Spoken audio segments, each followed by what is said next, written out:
there's a political government.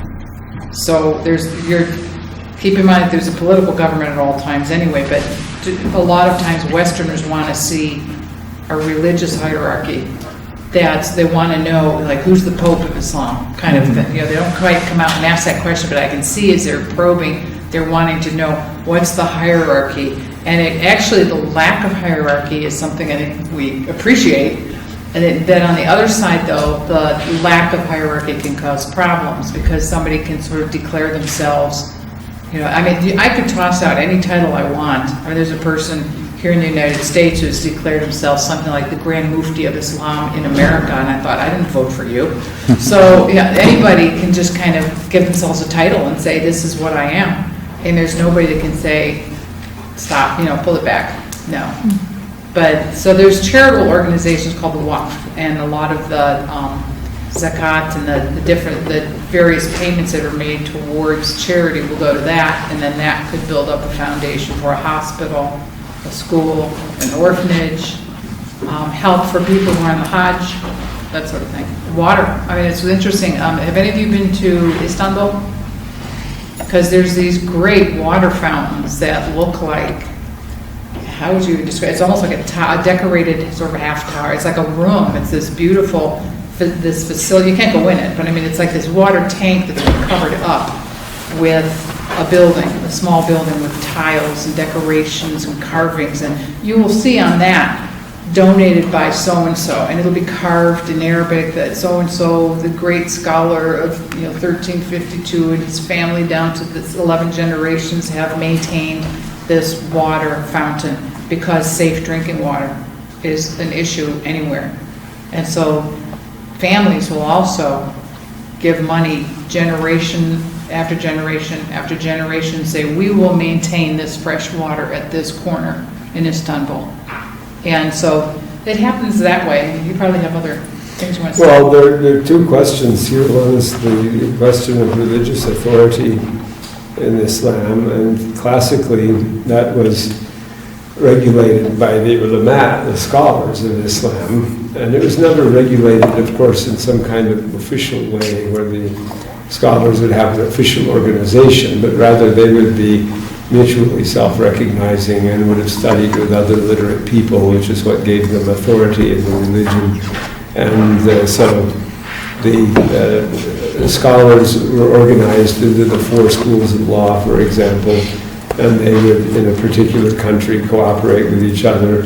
And of course, they would have a lot of conflicts as well among themselves, but they would unite to disallow any religious authority emerging from outside of their numbers.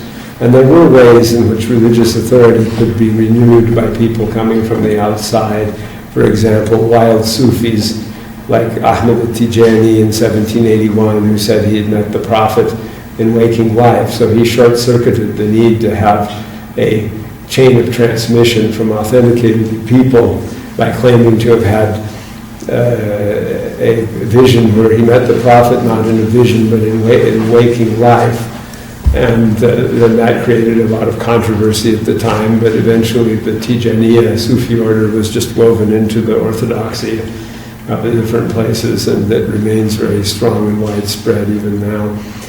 So there are some ways in which there could be new access to religious authority, but usually it was based on study. And anybody could come and study too, anybody. So there are many village lineages of sheikhs and so on who become significant authorities in the religion. And then that was completely undermined and smashed by the introduction of modern mass education and mass literacy, which produced a crop of people who were modern educated but were not religiously educated, because all education had been in the hands of the religious leaders previously. So nobody was educated but that they had studied with sheikhs before, even if they were princes who had no pretensions to religious knowledge or being sheikhs, but would get some education that would be from the hands of sheikhs. But now you had people emerge who would gone and studied in Europe, or else they brought European knowledge back and established schools in the Muslim world themselves. usually these schools were established by the Muslims themselves and not by the colonial powers who disliked that the Muslims should receive modern education. So the Muslims took that up by themselves, and that class of modern educated intellectuals at first were highly Europeanized and anti-religious and viewed the sheikhs as an obstacle to progress and so on. But after a generation or two, they began questioning whether Europe and European things were so good. And that was because in the period of 1880 to 1920, they had been bowled over and dazzled by European progress, when the period in which Europe was most in advance of the Muslim world. And after that, after 1920, they began to return more to the fold of traditional Islam. And not all of them, because some of them remained relentlessly secularist and anti-clerical and anti-religious even, but many began, like in Egypt, Abbas Mahmoud al-Aqad, for example, was a literateur who returned to the religion. And the traditional sheikhs, whose own academies and seminaries that continued to teach people like Al-Azhar, alongside of the modern education system, welcomed this development. That, look, you know, so-and-so who was like Daryabadi in India, who was an atheist, and then came back to religion. See, I tried atheism and it's no good, so now I'm back to Islam. So they welcomed that development. And that, to some extent, masked the tension between the modern educated religious intellectuals and the traditionally educated religious sheikhs. But now, by this time today, this has produced an unprecedented crisis in religious authority, where the authority of the traditional authority of the traditionally educated scholars has declined, and other people have struck out to proclaim themselves religious authorities, even though they don't have classical training or they don't have the requisite amount of it. And there are many examples of that, like that recently deceased Abdus Sabur Shaheen, whom I knew in Egypt, was just a professor of Arabic language who was a member of the Arabic Language Academy and wore horn-rimmed glasses and was clean-shaven and wore a suit. But later on, he put on robes and grew a beard and became the preacher in the Amr ibn al-As Mosque, where he would have 20,000 worshippers every Friday, and became a sheikh after having not been one, really. And so that kind of ambiguity, or the very popular medical doctor, Mustafa Mahmoud, who had a television program called Knowledge and Faith, that showed all kinds of science, and then said this, you know, it says such and such in the Quran, which anticipates or validates this in science, and so the Quran anticipates science and things like that. And so he became a religious authority then in his own right eventually. And although at first he continued wearing suits, eventually he put on robes and became a sheikh too. So that is a development that happened that is recent, that you have this complete anarchy in religious authority, really. And then as for the finding of masjids, the construction of religious buildings and so on, that subject is exceedingly complicated. And it also contains some of the ambiguity of the role of the state versus the private interests. Many of the great mosques of Egypt were, at medieval times, were founded by sultans, and likewise the mosques of Istanbul, most of them have names that connect them with various sultans, so that then you can say the Turkish government was paying for the mosques. And that might give the impression that, well, Islam is just a state-supported religion and so on, but that would be very myopic to think that. First of all, the mosques that were endowed by the sultans were theoretically taken out of their private purse, which was not always carefully distinguished from the state funds in pre-modern times. But it was defined by them as being their private purse so that the state would not inherit these mosques, but rather they would go as trusts to their children. And so the mosques would be administered sometimes by the state and sometimes by trusts in the name of the descendants of that family. And then on the other hand, there were lots of private endowments of mosques. And these came under the law of charitable endowments, which is the law of waqf. And that's not unlike the concept of charitable endowments here. And it was also a way of parking great wealth and exempting it from taxation and from arbitrary seizure by the state. And the state nevertheless did seize the waqfs sometimes, but it would give a certain amount of protection. And then if you had like shops associated with it, like you have a great mosque and it has shops around it or below it that gain income for the upkeep of the mosque, might also produce a surplus for the descendants of the family that founded the mosque. So it would become like a charitable endowment, and that's not so unlike, say, the Ford Foundation or something. I mean, lesser scale, but somewhat the similar idea.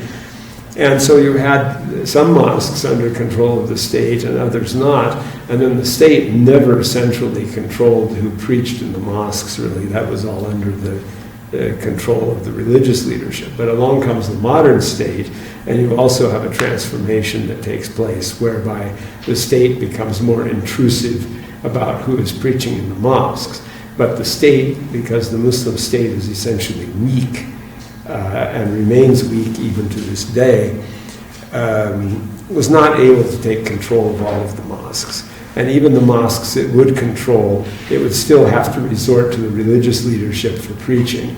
And so it would appoint them preachers in the mosques that it controlled. So in the Egyptian state under Abdel Nasser, which was socialist, statist, nationalist, and with some totalitarian tendencies and so on, did not want anything to escape from its control. So it limited the and sort of gutted the institutions of the ulama and that they had been trained in and so forth.